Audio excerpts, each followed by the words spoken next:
This is Maria Coriel Martin, and I'm the founder of Art Toolkit. Our new Art Toolkit Duotone Colorway is inspired by the three environments of forest, ocean, and desert.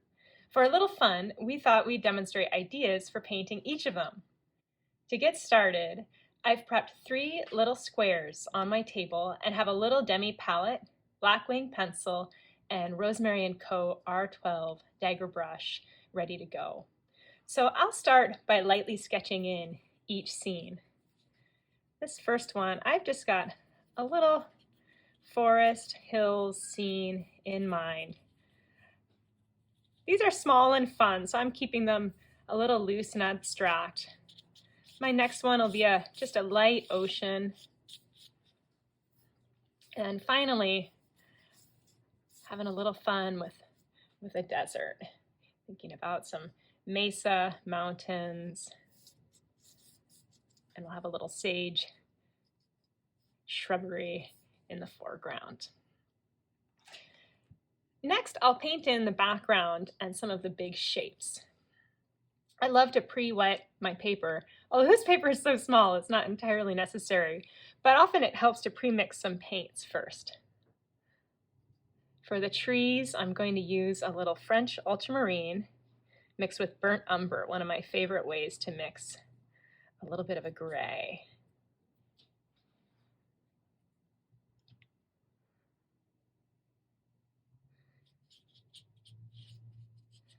Thinking about a little bit of a misty sky. Trying to establish a little bit of atmosphere and mood.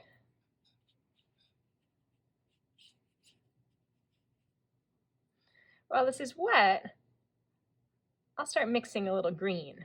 This is a limited palette, so my green is Hansa Yellow Medium with a little ultramarine.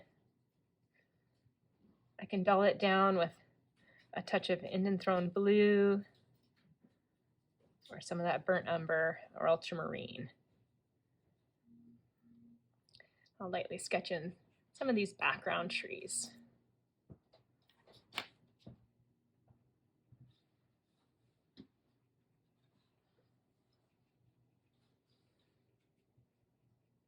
With trees, I love to start by painting a little block of paint and then pulling up those little points.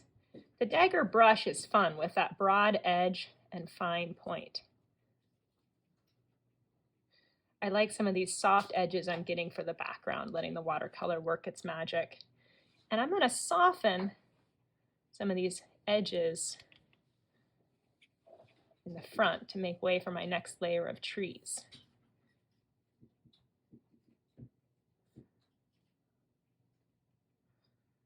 Let's add one more layer of background trees here. I think I'll have a little fun with some mist. When I paint larger areas, I like to include more than one color. So those two colors together will create more interest, less of a flat. Another technique for softening the base is to do a little dab with a paper towel.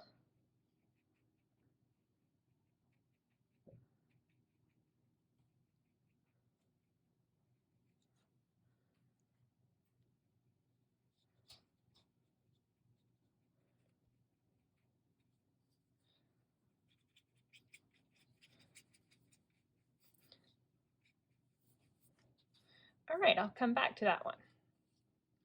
Now let's get our ocean sky. Wipe my palette out a little bit. I love that square mixing pan for a little extra space in this demi palette. This is truly one of the smallest little palettes and a fun configuration. And then I like to have a little bit of a gray ready for a sky for the shadows of the clouds, which I'll often mix with a little bit of blue, like the ultramarine blue, quinacridone rose. I think I'll put a little touch of yellow in there. Or ochre can work really well. Once I've got my colors prepped, a little bit of a purplish hue for the underside of the clouds and a little bit of blue. I'll go ahead and wet my sky. And I just love painting skies with high clouds, such as cirrus clouds. So I'm going to lightly wet. I'm going to leave a couple little dry areas and then wet down the whole page. And then I'll go in using my bolder blue near the top or the zenith of the sky. And anywhere wet, it'll start to bleed and blend with soft edges. This is going to give me a mix of some soft edges and harder edges, which is kind of a fun effect. Working my way down, I'll often do little diagonals in my skies to give a sense of motion.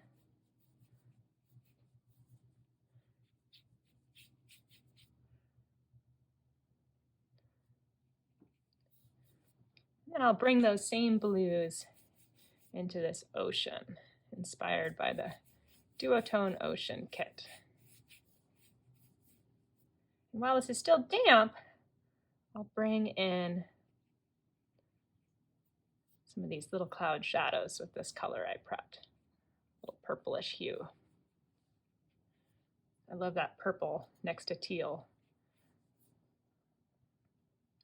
Oh, and I've got a little bloom there, and you know, I actually kind of like that. Watercolor can surprise you, and with these quick sketches, working on a small scale is an opportunity to just learn and play. So I'm going to let those be. All right, and finally, I've got kind of a desert sunset in mind, and I'm going to dive in with a strong yellow, painting over everything, and bringing in some pinks and reds, orange.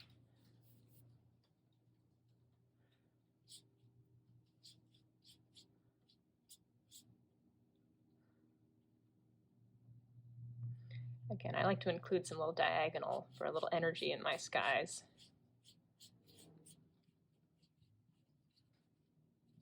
I'll leave some little white areas for some of these desert textures in the foreground, but continue with my yellow. Dry brushing as I get down.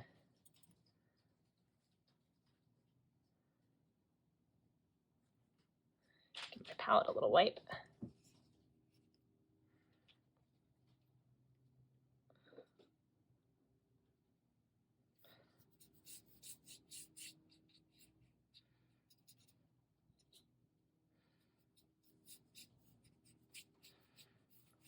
Now that I've got my backgrounds done, I can take a breath and see what I can complete next. After a first layer of paint, I often wait till it's completely dry so that my next layer can go on and transparently have that first layer blow through. After that first layer, I often wait for it to completely dry so then those colors can shine through and I won't be disrupting them. One way to tell when your colors are dry is to feel for their coolness. If you put the back of your hand over your paintings and they still feel cool, evaporative cooling is still happening, so you may need to wait a minute longer. Now that my first layers of paint are dry, I'm going to go in and add some more details. I'll start again with the forest. So I've got my greens mixed with a little bit of ultramarine blue, Hansa yellow medium. And I can darken this, kind of neutralize it a bit by adding a little brown or a little bit of my favorite Indian throne blue. And I'm painting some of these just with my imagination, so I'm having a little fun here. And I'm thinking about trees rising up, a nice hillside. First thing I notice is I want to give some of these background trees just a little more definition. So I'm going to use the tip of my R12 dagger to pull up some of these little branches. And I'm just using a slightly darker color. Watercolor is so sneaky because it dries lighter than when you put it on. So it's okay in some areas to go over with a darker color. As I did in that first layer, I'm varying some of the different colors I'm using. A little bit of yellow, some areas have a little bit more blue. And I've created sort of a darker day, these nice misty days we can get in the Pacific Northwest.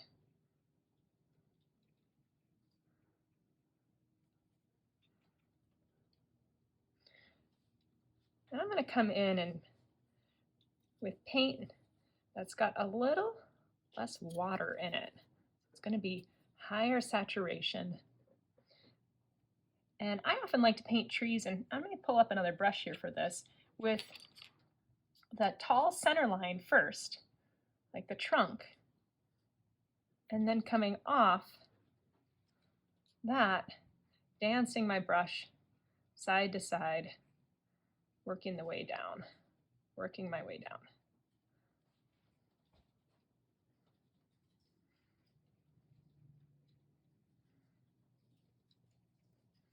Mixing some various colors in.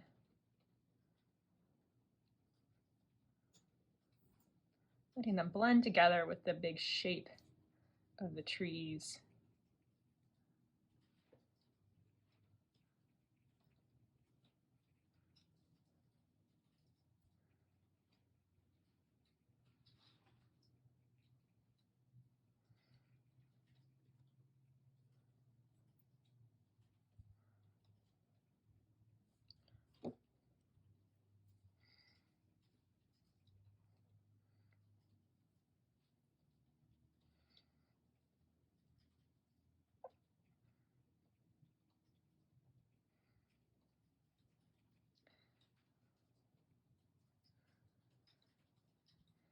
I love painting trees, emphasizing the big shapes, but the energy of the branches going up and just a little bit out and irregular, trying to forget about sort of your traditional Christmas tree of triangles.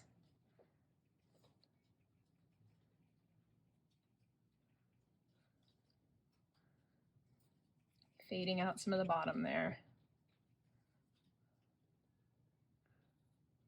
Anywhere where the paper is dry, I'm going to have nice hard edges, and anywhere it's a little wet will still be soft.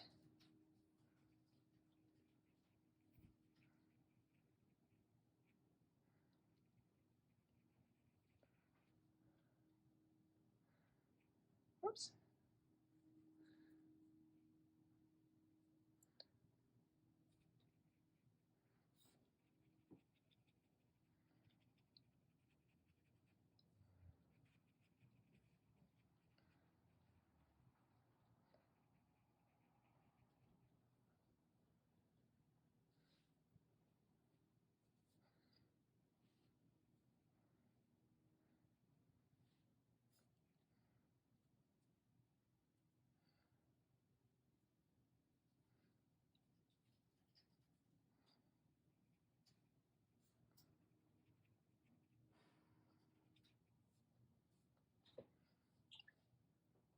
Soften some of these edges from my earlier trees, putting a little bit of water on them, and next dabbing with a paper towel.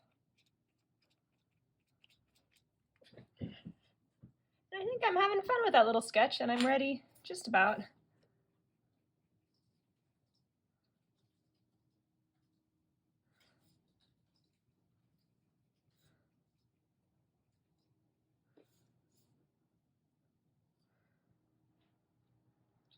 I feel ready now to move on to my ocean sky. So here, I'll just try and paint some of that edge of the horizon.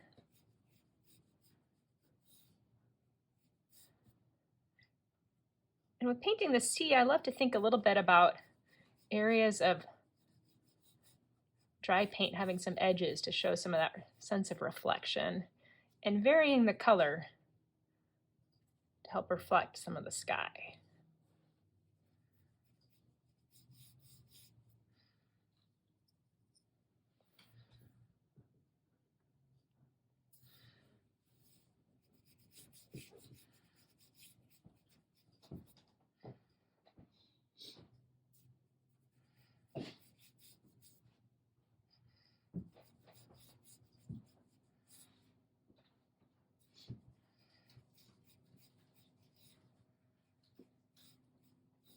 This one's really a pretty simple little composition, and I feel I need something else in it.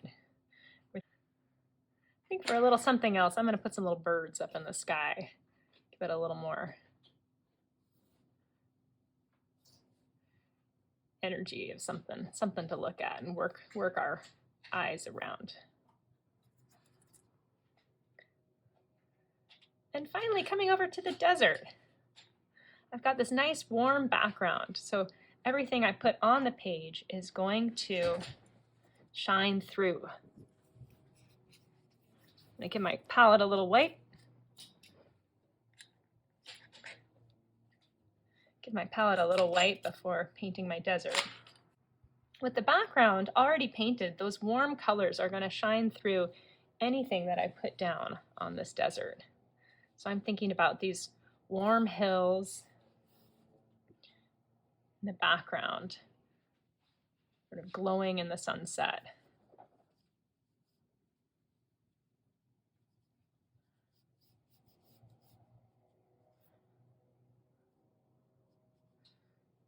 Again, these are little landscapes of my imagination. So I'm just having some fun with them and playing. Such a wonderful way to learn with watercolors, just to play and explore what your paints and colors can do. I'm going to bring in some little desert greens, a little buff titanium mixed with cerulean blue,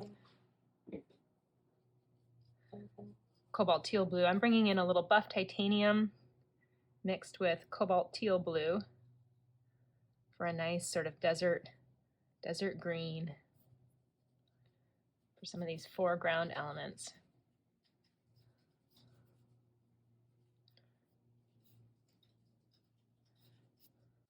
This could be a good time to do some dry brushing. Here I'm using my towel a little bit, create a little bit of texture. And I'll come in with some teeny tiny details and final darks to try and help snap everything together. Dry brushing, trying to move my brush a little organically across my paper. One thing I like to remind myself with painting is to make your darks dark. That'll really help any light areas pop. So going in, whether you're looking at a scene, you might want to squint at it, you might want to add a little final ink, or just to get those details to help your painting, your sketch snap together. Before declaring these done, I'll just see if there's any more shapes I want to unify, simplify.